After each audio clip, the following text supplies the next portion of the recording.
Welcome in, everybody, to the Full-Time Fantasy Podcast, powered by Full-Time Fantasy and the FFWC.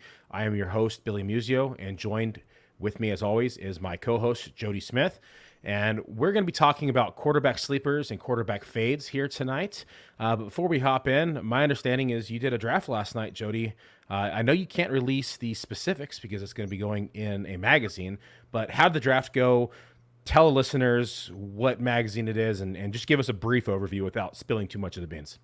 Oh, well, I mean, it's the fantasy index, and I don't know if we've talked about this yet, but I just remember back, and it's been like 20 years now, but I remember it was in a dead end retail job, and the fantasy index was the magazine, because back then, there wasn't much fantasy stuff on the internet and whatnot, but I just thought I couldn't believe that people were able to do that for a living. And I just made it. I had a phone call with one of my best friends, and I just told him, I just can't believe that, I'm doing this every day and that people have the privilege and all that. But anyway, it just kind of planted the seeds in my head that I would love to do that someday. So when I finally became accomplished enough here, in this space as a writer and whatnot, and I don't know what, I finally reached out to Ian Allen myself or whatnot, but when the opportunity came up about 5 or 6 or maybe even 7 years ago to actually contribute to the index, like I said, I thought it was one of the biggest honors I've ever had, in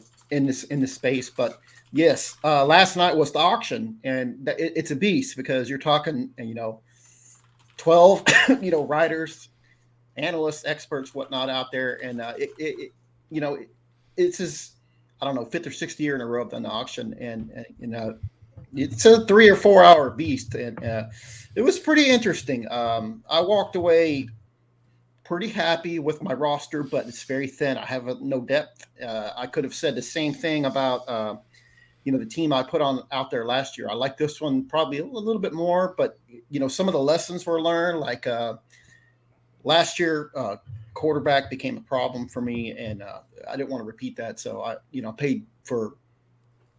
paid up a little bit at quarterback, but it was really interesting.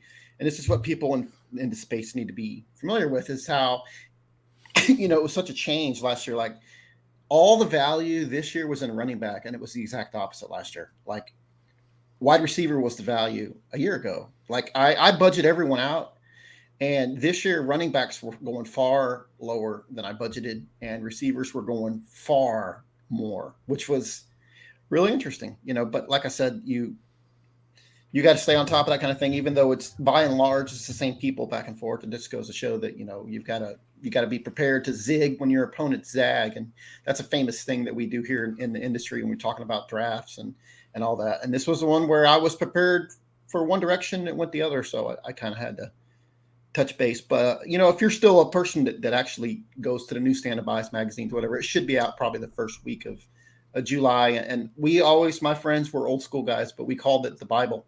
Like I said, it's a great honor to be able to participate with some brilliant people out there and do this auction every year. And I'm actually in the draft and the auction. So like I said, go out there, support the Fantasy Index while they're still pumping out magazines, and should be on the newsstands here in about 6 weeks or so, 6 to 8 weeks. Yeah, I don't know about you, but every time I traveled as like a teenager or a young adult and I was in the airport, I always grabbed the magazine. It was like my go-to read on the plane. This is like before, modern phones and everything that we had to be able to travel with us. And, it was always so exciting. Like you'd see that first like Lindy's magazine or whatever, and you could tell that they pretty much had the whole magazine written, and they would just have one tiny page about the draft. And you could just tell like their objective was to get that content out and be the first one to the newsstand. And that's our market. And, but yes, it was always so exciting to grab those.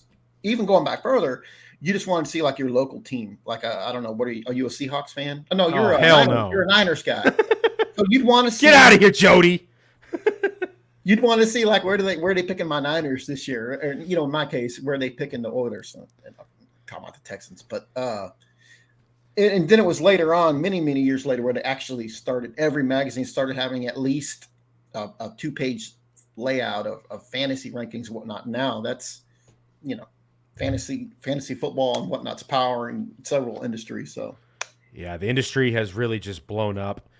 So you mentioned right in the beginning, you said that you paid up for quarterback. Let's just roll this into the conversation tonight. List me 2 quarterbacks that you are higher on than consensus in 2022. Well, Billy, we spent quite a bit of time, the latter part of last week and a little bit of this week coming up with, we went into the lab ourselves and came up with our rankings and all that. And I want to say that, by and large, the general consensus rankings out there with quarterback are pretty good. So it wasn't really easy to find guys that stand out to me and guys that I'm completely fading. I will say that this year it feels like if you're listening to us live or tomorrow, next week at work, this weekend, whatnot, and you're thinking about fantasy football here in the middle of May, then you're probably an obsessive person who really, really goes all in with this industry. So you're probably smart. No, not us, not at all. Where you're going to load up on running backs, receivers, and tight ends. So I feel like if you're bulking up the more important parts of your roster, there's probably, depending on your particular opinion, there's 20 or 22 guys. Honestly, you can win with this year. And it just depends on if you think, well, you know what, I'm going to take, I'm on the turn. I just can't stand to let this running back go. So I'm going to take it and I'm going to take my chances. And you end up saying, well, worst case scenario, I got to start Carson Wentz. That sounds cringeworthy, but what I'm saying is quarterback is so deep that, it's a little difficult for me to find guys that I'm particularly higher or lower on. And when we talked about this earlier this week, I like your picks in the sense of you looked at quarterbacks you were looking to fade and you looked at some elite guys, and we're going to, I'm really excited to hear what you have to say about these guys. But I wanted to go in a different direction. So what are we going to talk about first? We can talk about the guys that we're looking to fade, or we're going to let's go through. Let's hold the fades because the fades are juicier. Okay. So everyone here, hang around because there's some big names on this fade list. Let's run through some of the receivers that we are higher on than consensus. And it doesn't need to be, an 80. It could be, if it's, quarterback 3, that's fine. Go ahead and talk about quarterback 3. Okay. But go through your list. Let me know who you're higher on the consensus, which players that you are drafting in drafts, and who you're targeting and why. And you said receiver. We're actually talking quarterback. Sorry. Yeah, that's a little slip there. Yeah, quarterback. Sorry. So like I was saying, there's so many guys that you can win with now. So I'm generally not a person who's targeting the elite quarterbacks because I figure I can just wait. And one of the guys that I am more than happy to wait on this year and pretty much every year is Kirk Cousins. He's outside of the QB1 range yet again. Like you see him anywhere from QB 14 to 16, sometimes somewhere in that range. So he's a guy that in single QB leagues, he might not even be getting drafted, which is kind of interesting because he's been a QB1 6 out of the last 7 seasons. During that stretch, and this is when he's been promoted to starter, first in Washington and then here in Minnesota. He's averaged 4,223 passing yards, 32 total touchdowns per year when you throw in his rushing production versus, 10 interceptions. Last year, Pro Football Focus number 4 graded passer was Kirk Cousins.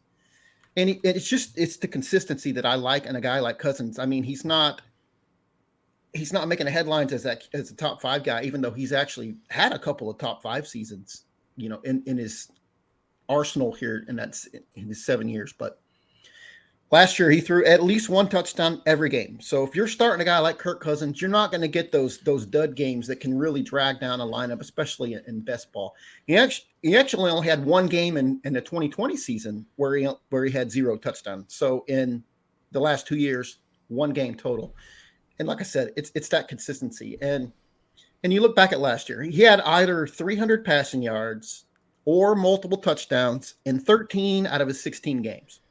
So it's a plug and play guy. Yeah, if you're not paying up for Patrick Mahomes or Joe Burrow or Josh Allen, one of the elite guys, you can just simply wait 3, 4, 5 rounds later and just pick Kirk Cousins. Yeah, you're not going to blow anyone's socks off, and it's not considered a sexy pick, but you're going to get QB1 production pretty much every week, and you can just load up on other positions. That's a strategy that, I try to employ as much as possible. when I look at players like this, and I like Kirk Cousins, he almost was my one of my picks here in my top two. You look at players and you say, okay, his wide receiver one is being drafted in round one. His running back one is being drafted in round one. Mhm.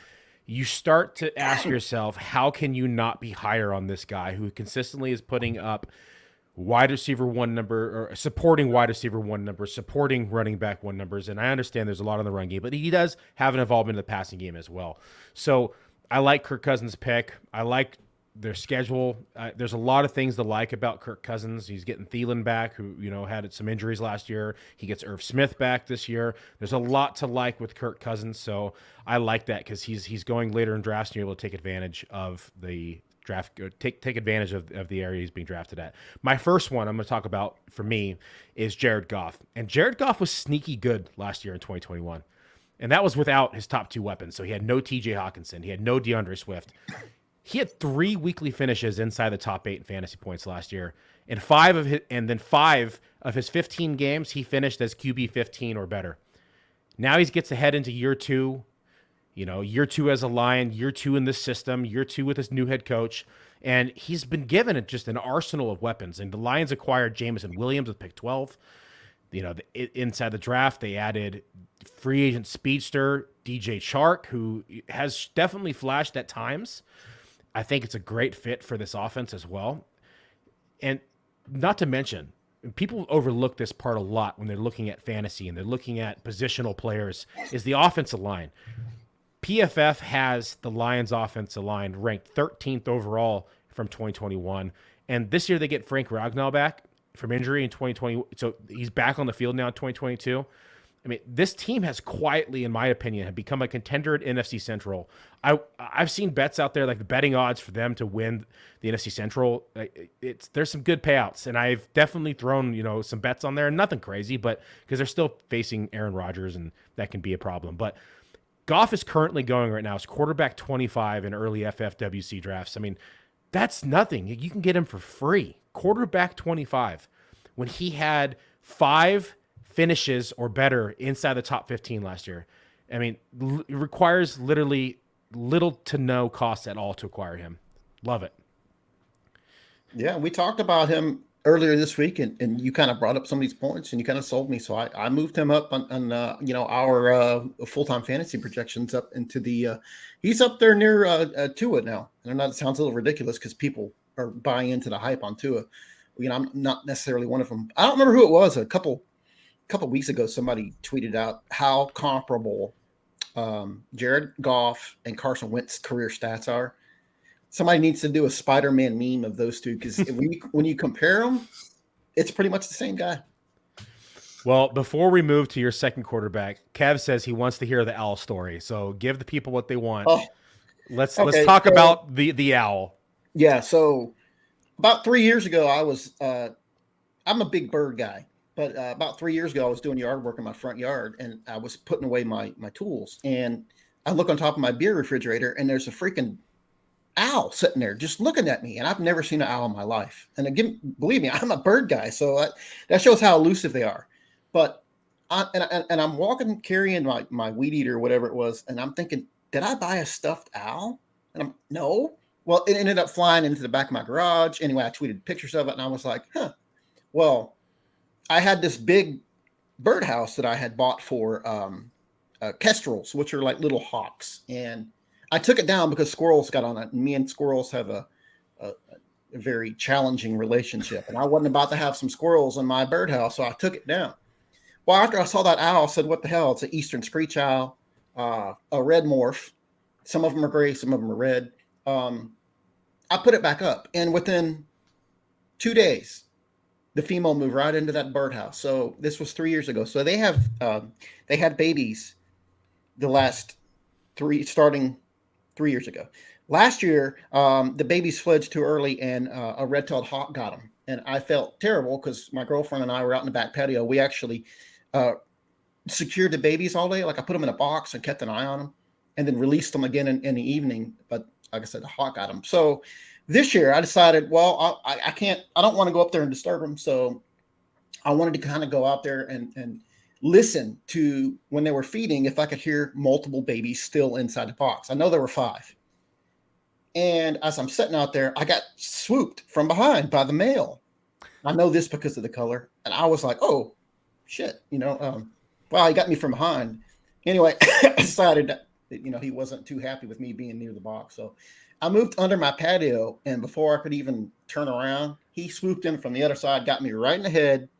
And it kind of startled me. I kind of laughed, but it was kind of like, wow, and knowing that they've been out hunting and whatnot all day, I had to hurry up and put some peroxide and stuff on it. But I don't take offense. It's just natural instinct that they see me as a potential threat to the babies, and they're not an aggressive bird overall. But in this case, I was happily to go back in the house and leave them be for a while. But I'm not going to be trying to help the babies if they fledged early this year with the Hawks. They're going to be on their own. I sent you the meme of Chris Farley climbing the eagle's nest from the movie. I think it was In the Wild or whatever it's called. That's the first thing I thought about was Jody getting attacked by this bird. But glad you're doing okay. Glad the babies are okay. You're just over here trying to help him. He doesn't know, but at the end of the day, it's I'm doing the same thing for my bluebirds. I've actually got 5 bluebird eggs right now. So just try to do what I can because there's plenty of predators around here. All right. Well, talking about predators and let's talk about who's your next quarterback that you are attacking in drafts. I won't say, I won't say attacking here. I feel like the innocent victim. It was really hard for me to come up with the second guy. But what I came up with, I decided, and I know you and I talked about him, Justin Fields. Now, he's not someone I'm going out of my way to target too much because there is a significant amount of risk involved with him. And we saw last year his struggles with, completion percentage. He was in and out of the lineup a lot. There were some highs and there's some lows, but to me, a lot of the lows were on the complete incompetent job that Matt Nagy did as the head coach. He's gone now. They kept Bill Lazor as our offensive coordinator, which, can be good or bad, just depending on your perspective. But I really feel like Fields has, of course, there's questions about the supporting cast, and that's not going away. But he has elite rushing upside, and in fantasy football, that can make all the difference in the world. I'm expecting that it sounds like what the Bears are going to do is go with an extremely run-heavy offense. They talked about doing some outside zone things, which is probably exactly what they need to do because the Bears actually have the number 1 strength of schedule for a running back this year. So it makes a ton of sense that's exactly the approach that they would do. The good thing here is what was promising about Fields is how he performed in play action last year. So he put up a 99 quarterback rating in play action last year. Combine that with that number 1 strength of schedule. If Chicago can establish a running game successfully, and looking at their schedule, looks pretty promising. That's going to do nothing but help Fields. And then the thing is, there's some things to like about what we saw last year when he was healthy, when he was, he missed time with a rib injury, then he had an ankle injury. But towards the latter part of the year, and I want to say it was the final 4 out of the final 5 weeks, he had 21 plus fantasy points in 4 of those 5 starts. The thing is, where he made his money was on the ground last year. He averaged 51.5 rushing yards in those final 7 games where he either started or played the majority of the time. That's a pace of 877 rushing yards over a season. That would have led all quarterbacks in rushing last year. 877 rushing yards, let's say 3 to 5 touchdowns on the ground. That alone, that's money right there. Those are like Jalen Hurts types number. That's kind of where I see the potential upside for Fields. Now, like I said, there's plenty of negatives there. It's hard for me to put him any higher than, say, QB 14 or 15. He obviously has top 10 overall potential because, like I said, if he can play like Jalen Hurts, which is, inconsistent accuracy, a ragtag group of receivers like Jalen Hurts had last year, he still managed to come through. But if he can put up that 50-ish, 40, 60 rushing yards a week, punch in a touchdown every other week, He's going to be money in fantasy. And he's not, like I said, he's not someone I'm going out of my way to target. He's just the kind of guy that when a draft ball's right, or I'm drafting 2 quarterbacks, I want upside in that second quarterback. I don't just want a Carson Wentz type that's safe. You can roster them, or their bye week replacement. But a guy like, especially in best ball, a guy like Justin Fields has that really, really unreal potential where he can put up like for the final 5 weeks last year, he put up 20 plus fantasy points, and that's it's exactly what you want in a backup quarterback. So Justin Fields right now, or I should not say right now, I'll get to that part in a second. Last year, you mentioned his run down the stretch. So week 8, he was quarterback number 5, right? 26.3 fantasy points. Week number 9, he was quarterback number 9, 19.1 fantasy points. Week number 14, quarterback number 9, 20.4 fantasy points. Week number 15, quarterback number 10, 16.9 fantasy points. So the upside is undeniable. I have been actively targeting him in drafts. Like, you look at FFWC, and he is going right now. Let's see here. I'm going to pull it up as we're talking about it. He is going as quarterback number. Did I pass him? I passed him. 16? Yeah. Quarterback 16 right now in drafts? That's about where you're seeing.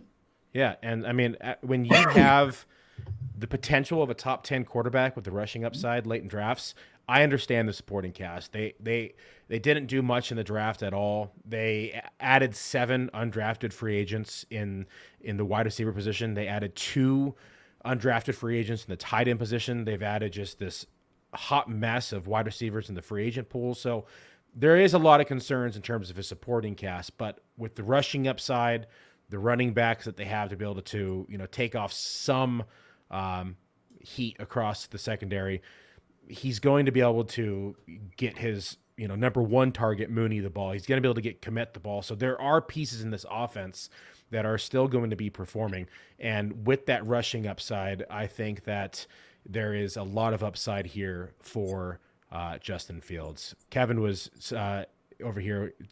He liked my transition from the Al story to our quarterbacks. Let's go through. So my second sleeper pick here, and again, this is another one that's deep down on the draft ADP, and another sneaky play in my opinion, especially in redraft, best ball, whatever. Not as high on him in like dynasty leagues, but in redraft and best ball, Davis Mills. Davis Mills was quarterback 10 over his final 5 starts, with 9 touchdown passes and a pair of 300-yard games over that stretch.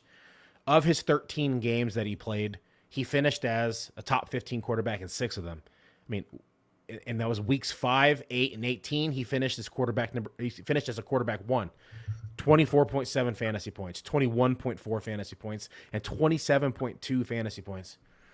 He finished 2022 as quarterback 15 in completion percentage at 66.8%, quarterback 18 in touchdown rate, 4.1%, quarterback 18 in money throws, quarterback 18 in pressure completion percent, quarterback 15 in air yards per game, quarterback 12 in air yards per attempt, and this was the one that I really liked, quarterback 4 in deep ball completion percentage. He's going off the board right now as quarterback 28 in FFWC drafts. 28. Free. That's free. I'm going to say fire up Davis Mills for cheap and just reap all the benefits that you can inside your drafts here in 2022. Well, there's also the fact that I'm not going to say Houston's offensive line is going to be sneaky good, but I want to say they were 22nd or 23rd in pass protection last year. They were the worst run blocking line in the league, but we're talking just pass protection here. And I want to say Deshawn Watson had a lot to do with how maligned Houston's offensive line was, because Deshawn Watson's the kind of guy who's always improvising, trying to make plays, holding on to the ball, looking downfield. So those sack numbers pile up where Mills did a pretty good job getting rid of the ball last year. So the sack numbers dropped, and now you just invested a first-round pick in the offensive line. You're swinging Titus back over to guard where he's pretty comfortable playing. There's a little bit of optimism that Houston's offensive line can actually get up to right around league average, and that's only going to help Mills develop, and that's what we're seeing here. I don't believe expected him to be adequate last year. I don't think they were even expecting him to necessarily play, but with the Tyrod getting hurt early, that he got in, and then they said, let's let the kid, let's give him a chance, because we all know 2022 was not a very good quarterback draft, whereas 2023 looks pretty promising. So there's the potential for them to give Mills enough rope to see if he can run with the job and actually become an adequate passer in the league, or if he struggles mightily, then no big loss. He was just third round pick, and you can easily invest one of your multiple firsts in a future signal caller next year. So I believe he's going to start. If he stays healthy, regardless of how good or bad he is, he's going to start every game for him. And like I said, there was like you said, there was a lot to like about his play down the stretch and all that. So the other thing I look at is, like, this is not a team that we expect to have a high win total. Like, this is a team that we expect to be playing from behind a lot. And when you play from behind, that's great for your quarterback. He's consistently throwing the ball, which is going to give him more opportunity for yards, more opportunity for touchdowns. Like, it kind of reminds me of like fantasy Blake Bortles scenario, right? Horrible real life quarterback, but you look at from fantasy perspective, it was garbage time gold. Like, that's what you wanted for in a fantasy quarterback. And I think Davis Mills is a better quarterback than Blake Bortles was at that time in his career. But I think that very similar resemblance in terms of fantasy points and what you can expect from the defense and the offense and what you can get in a fantasy perspective. So Davis Mills, for me, there are plenty of teams that I have where I've gone Goff and Davis Mills as my quarterback 1 and 2 in best ball drafts, and just loaded up in positional, running backs and wide receivers, and just taking those chances at quarterback, hoping that one of these guys hits. And that, to me, is where I feel like you can really create some edges inside these drafts.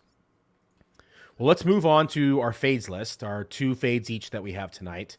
Why don't you walk me through your first one? Who are you lower on than consensus, and why? I don't want nothing to do with Jameis Winston this year. I think initially months ago that people were viewing him, you would see him rated like in the teens, maybe up around 18, 19, 20, whatnot. I thought at that point that was probably too high for him as it was, but he's just not a guy I feel like is someone you want to rely on. I know last year he actually was pretty promising. Had a 14-3 touchdown INT ratio in his 7 starts. But when you actually look at the box scores, 9 of those 14 touchdowns came in 2 games. And he had 5 in 1 game. You know how many yards he had in that game? 148.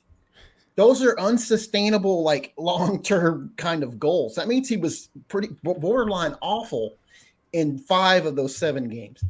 He had fewer than 150 passing yards in 4 of those 7 starts. Fewer than 150. Now, he was hurt in one of them, but still. He only exceeded 250 passing yards 1 time last year.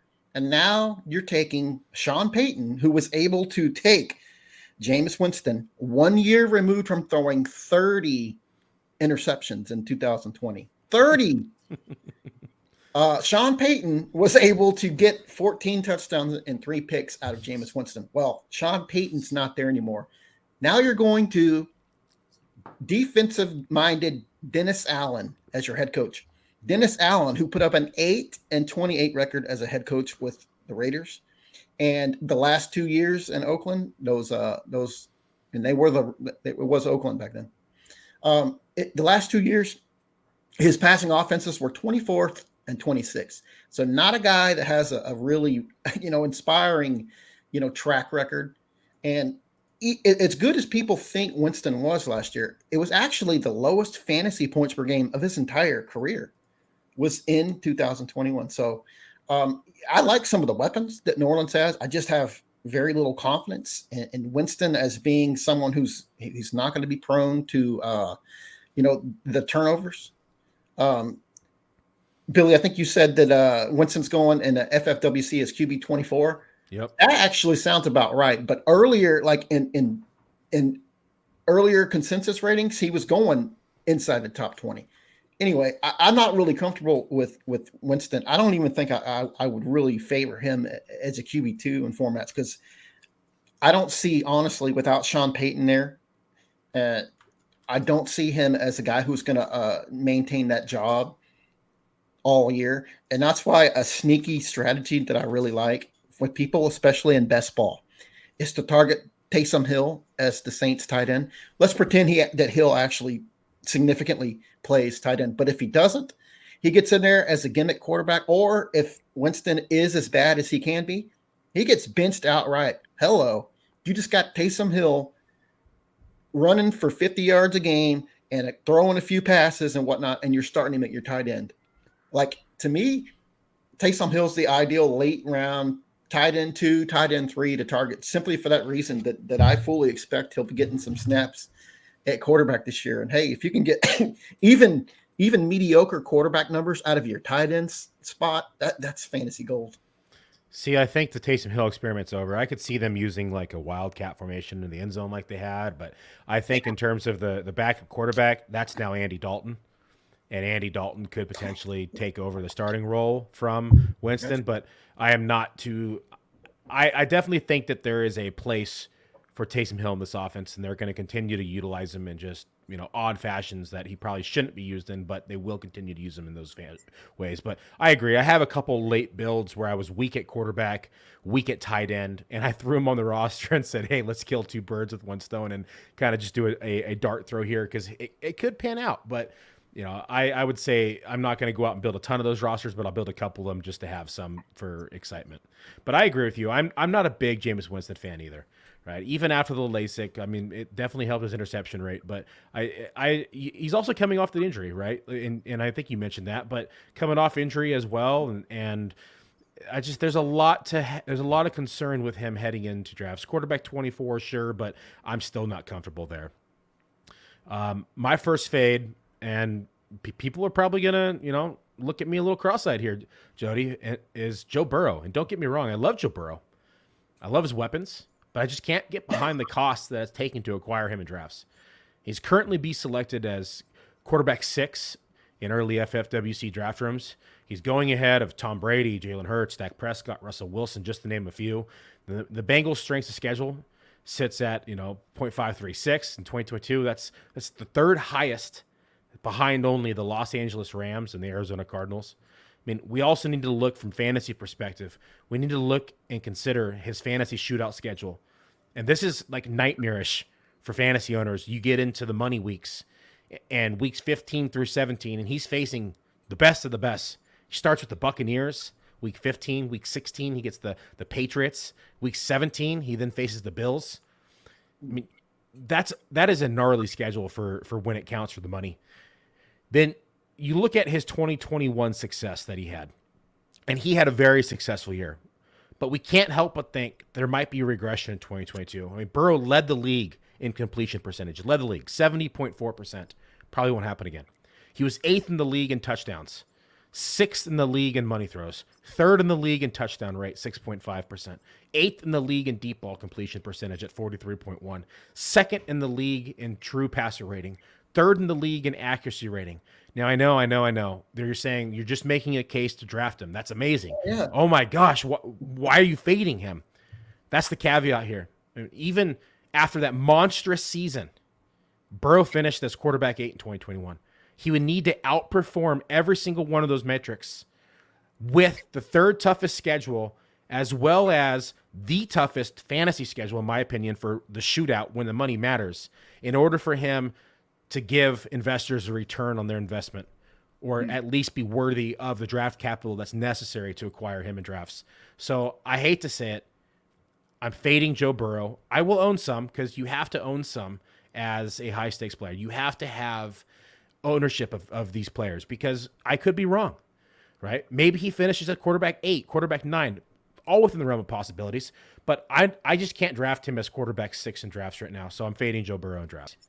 I love how you actually broke that down. You talked about how elite he was last year, and it showed. The Bengals got up all the way to the Super Bowl. They won the AFC. Exactly. How you how you juxtapose that and put like everything went so right for them, and yet still was, what did you say it was, QB 8 or 6? Quarterback 8. Quarterback 8, and now people are putting a premium on that because of recency bias. Of course, the Super Bowl, and I love Burrow, but what you really, and I love that you are a high stakes person and you're looking at that kind of format, and you're not looking to just field a successful fantasy roster and make the playoffs. You're the kind of guy that wants to win, that needs to win. So you're looking for that edge late in the schedule. And it's great that you actually broke that down. It's something to consider because, again, when you're missing out on the top quarterbacks, and you can rank them however you want, the top tier, like my personal top tier is 3 guys: Herbert, Allen, and Mahomes. And then the second tier where Burrow is comfortably in the middle, but it's what, 7 guys. So yeah, you're getting a choice between guys like Dak Prescott, Russell Wilson, Aaron Rodgers, Lamar Jackson, Tom Brady, Kyle Murray. These are all guys that are in that second tier, and Burrow could go as high as 4. Or it could go, down there. Well, you don't usually typically see him actually, for the most part. I don't see Burrow go after Dak, Russell Wilson, Aaron Rodgers very often. So pretty compelling case. I just love the way that you broke that down. You looked at how it's hard to envision him being better than he was last year. And now on top of an extremely difficult schedule and a really bad schedule for the playoffs. Think about this. You have a $2,000. Think about this. You have a $2,000 league, right? You enter into the FFWC World Championship. It's your only league. You spent $2,000 to get in this league. Woo. You dominated your league. Didn't get a dominator, but you had the best record. Maybe you didn't have the most points, or maybe you had the most points. You didn't have the best record. So you still have playoffs. You get into playoffs, and you're counting on Joe Burrow. Maybe you stacked him with Jamar Chase. You get into playoffs and and in the shootout where it's total points and you're facing other players for, $10,000 roughly. And you have to face the Buccaneers in the first week, the Patriots in the second week, and then the Bills in the third week. Like, you might be disappointed. Maybe he shows up. Maybe he just lights out and I'll shut up. Right. Just keep getting from bad to worse there in the playoffs, doesn't it? Yeah, that's a nasty schedule for anybody, let alone someone that you're spending that much draft capital on. So love the kid, love his weapons, love what he's done. But that's, for me, to spend all my hard-earned money in the high stakes and to rely on him like this when it really matters most, I'll have some, but not a lot. Yep, that's it. Limit your exposure. That should go true to any guy, any player, because when you're walking away with 100% exposure to one guy and he goes down or gets hurt or disappoints, whatever, you almost can't win. Yeah, so you're fucked. Mm-hmm. All right, give me your quarterback 2. Who you fading? Okay, you actually picked like elite guys to fade, so I kind of went the other direction, and that's good. We'll give them both sides of the coin here because we're right in projections mode. That's what we're working on. We're working on rankings. We're playing things out, and let's face it, super flex leagues are important, are growing important. So people are looking at 2-3 quarterbacks and all that. Zach Wilson, he's gaining a lot of momentum as a guy that I've been surprised to see around QB 20. And it was kind of a head scratcher for me. And I kind of broke some things down. The only Fantasy Pros ECR right now is QB 22. And that means experts are ranking him 22, which is a good half dozen spots above where I initially had him ranked. And I think I think people are just excited about some of the, the Jets draft, understandably. They got some interesting weapons. They got Elijah Moore, who we all love. You got Breece Hall, number 1 running back. You just added Garrett Wilson at with the 10th pick in a draft. So, I get it. Look, plenty of weapons and all that. But, Wilson was bad last year. I remember tweeting in how odd before the season started, for long-term suffering football fans, I just thought, can you imagine the Chicago Bears and the New York Jets both get their franchise quarterback in one draft? Well, I don't know last year that, Wilson, growing pains, he came from a college where he wasn't necessarily playing against the best opponents every week and whatnot, and there's growing pains. But the biggest thing for me with Wilson, watching him his first year, was his lack of accuracy. And that's generally something that you don't see improve at the pro level a lot. Josh Allen notwithstanding, because that was a once in a lifetime freak thing where a guy was inaccurate in college and somehow became accurate in the pros. When you look at, Zach Wilson last year, Pro Football Focus had him ranked as the 35th, their 35th graded passer last year. 35th. That means there were every starter and a couple of backups were better than him. He was dead last in completion percentage and next to last in adjusted completion percentage. Very, very, disconcerting. And the problem, again, he was badly struggled under pressure. And of course, he's a rookie quarterback. They're going to blitz the hell out of him, which is, understandable. But he was so bad. 26.3% of the times that he was pressured resulted in sacks. That's the third highest rate in football last year. And, okay, you just talked about looking at strength of schedule. Well, I looked at that for Wilson. It doesn't look good. Jets have the 31st ranked fantasy strength of schedule for quarterbacks this year. That's not good. I broke the whole schedule down and just okay. They start off the gate with the Ravens, Browns, Bengals, Steelers, Dolphins, Packers, Broncos, Patriots, Bills, and that's before their bye. Coming out of their bye, you get New England again, the Bears, Vikings, the Bills again. It gets better in the playoffs because you end with Detroit, Jacksonville, Seattle run, but at that point, you're not playing much. 11 of their 17 games come against teams that were in the top half of defensive ratings against fantasy quarterbacks last year. So he's just not someone that I'm really interested in all. I have major concerns if he's actually going to even be a viable quarterback. This, to me, is a make or break year because they have all those weapons that we talked about. You're putting some stats out for me. You're just adding to my thoughts. So I'm literally looking them up as you're talking. I'm like, oh God, this is horrible. 2.3% touchdown rate. That was 29th? Quarterback 29. Pressure completion percentage of how much he struggled. Yards per attempt, 3.3, QB 27. His pressure completion percentage of 23% was 11%. So he was quarterback 31, 11% lower than quarterback 30. That's how bad it was. Like I said, and why you're a defensive coordinator facing this kid, why would you change that? And look, I like him, as a young man and whatnot. And I thought he was actually going to be significantly better than he was last year. But it was a troubling rookie season, and you could say the same for Trevor Lawrence. But Trevor Lawrence just has a lot more intangibles that are going his way. Look, nobody out there in a one quarterback league is targeting Zach Wilson. That's fine. But, there's dynasty enthusiasts that are still optimistic with him. They love those weapons that they have. And, hey, I do too. And again, with the growing popularity of super flex leagues, maybe someone's saying, hey, I want to get me a cheap QB2. I don't know. He's just not someone I'm very interested in, having it all. And, you're going to assemble hundreds of best ball drafts and whatnot. It's good to have to vary your exposure and all that kind of guys. But you know what?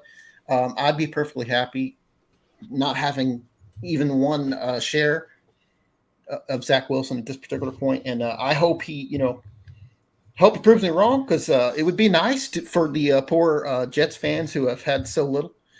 In my entire life and well before I was born, the Jets really haven't had, much of any luck at all with quarterback. It was like I used to say, when it comes to why can't the Astros ever have a shortstop that hits their weight? They finally got one, and of course they let him walk here in free agency. But that's for a different. So we have a comment here from Anthony saying Scott just fell out on the floor. I actually found a picture of Scott right now currently, and here he is sitting here when you're talking about his Jets. And how bad Wilson was. oh, Pepe, huh? Can't go wrong with Pepe memes. But yeah. Sorry, Scott. I mean, like I said, I hope I'm kind of wrong, but as a Jets fan and trying to be unbiased and looking at things objectively, can you be like comfortable? Did he meet your expectations last year? I mean, you weren't expecting him to be good, but are you still optimistic with all the weapons they've added that he can still develop? It remains to be seen, but that's not something that I would right now. It's not something I'd feel comfortable with. Putting any sort of money in fantasy football on. So Famous Jay says Jets are 17-0. Let's go. I think he's been drinking already. I think it's a little. Clearly, they're on the Eastern time zone, so he's already 8 deep on us. Yeah. Oh yeah, we haven't even started yet. Yeah.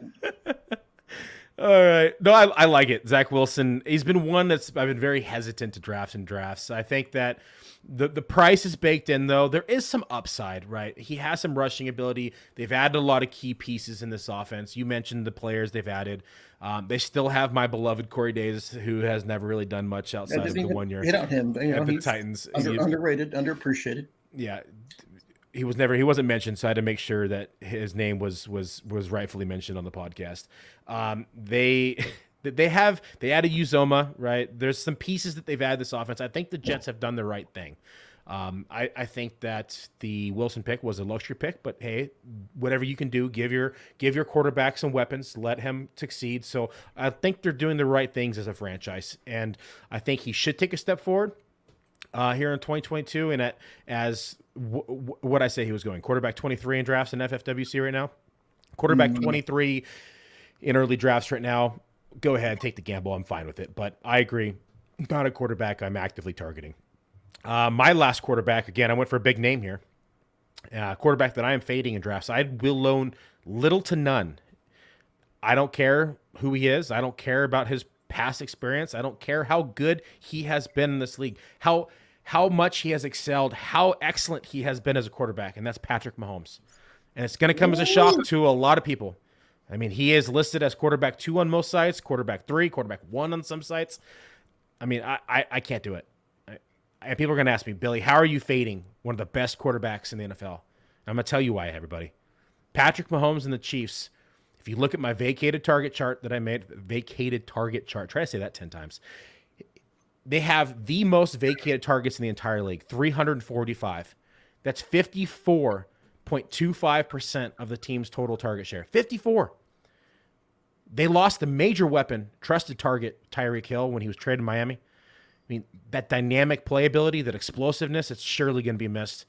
But that's not all. I mean, you look at Kansas City, they had 7 wide receivers on the team in 2021. Only 3 are returning. And of those 3, Jody, McCole Hardman is number 1. Josh Gordon is number 2.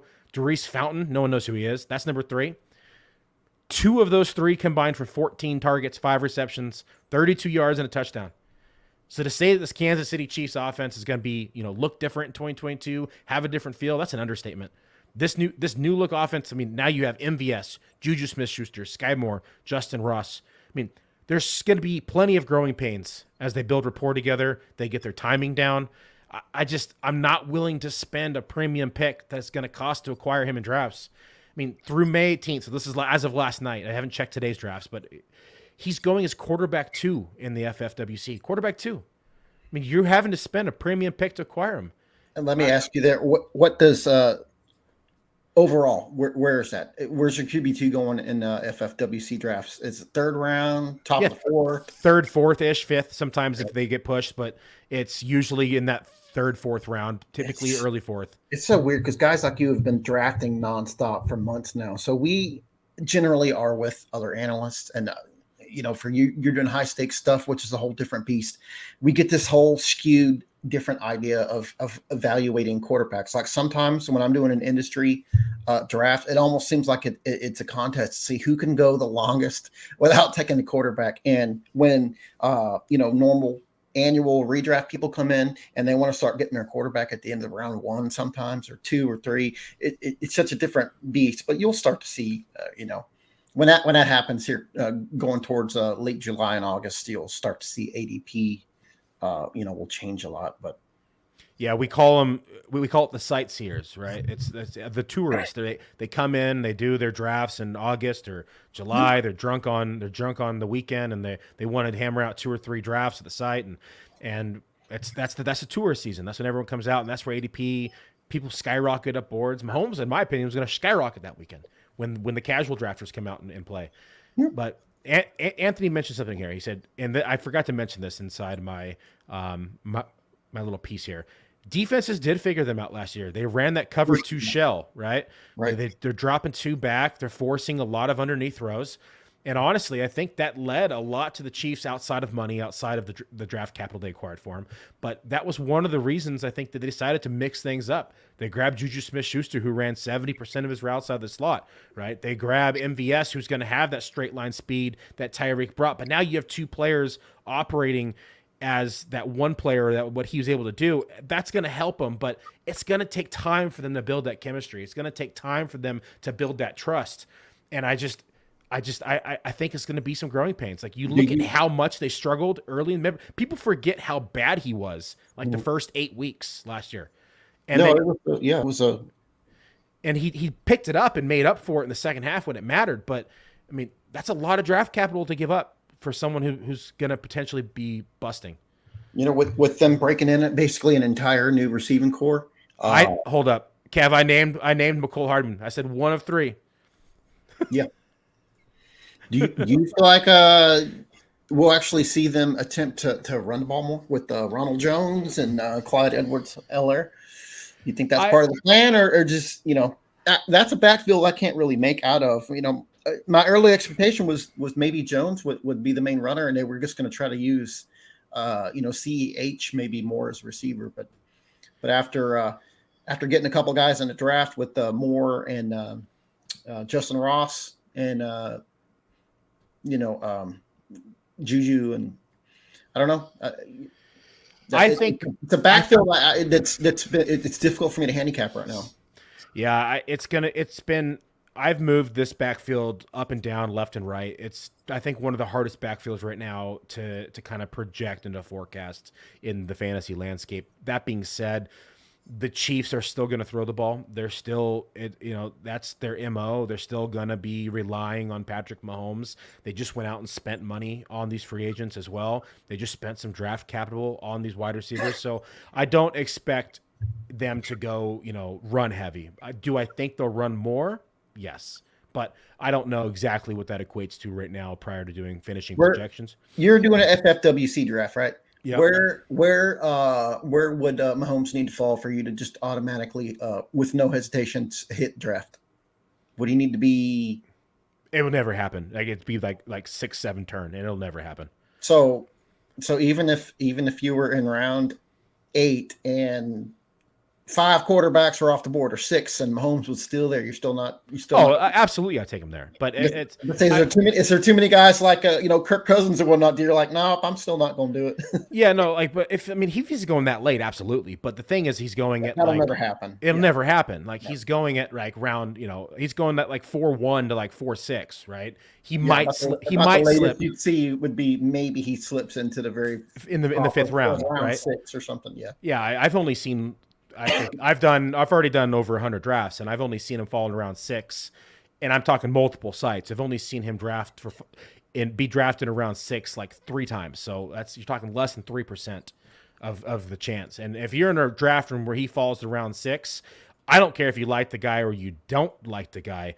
You're drafting him at that point to build a unique roster, because you're not going to – now you have 5 players previously to selecting a quarterback where someone's going to have 3, maybe 4 players on their roster prior to selecting him. You're going to have a very unique roster if you're able to get him in round 6, because he doesn't slip that often. So you just outdid the field by 97%. You have to take him in round 6.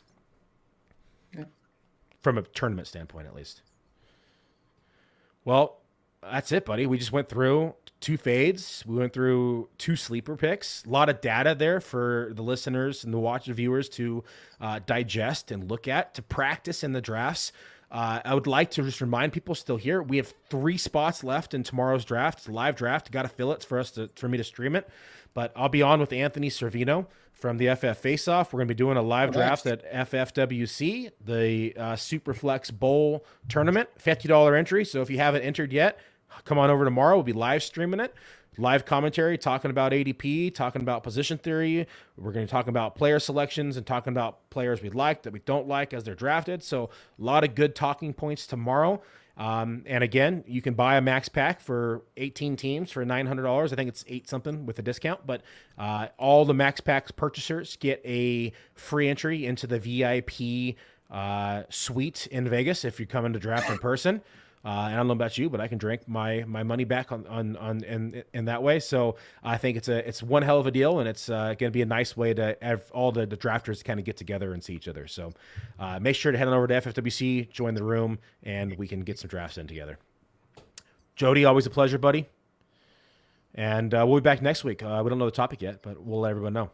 Next year, we're going to talk about owls next week, right? Oh, no, we already did that. We'll have an owl update next week. We'll see if they're still alive. All right, everybody. Well, thanks for tuning in. Enjoy the show. See you next week.